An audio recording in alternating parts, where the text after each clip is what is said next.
تنها یک خیزش همگانی لازم است تا این کابوس برای همیشه پایان یابد. اکنون زمان ایستادن است. زمان بازپسگیری ایران.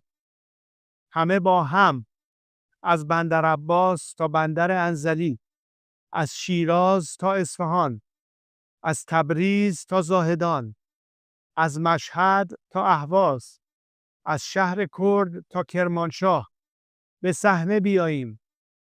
پایان این رژیم را رقم بزنیم. نگران فردای پس از سقوط جمهوری اسلامی نباشید.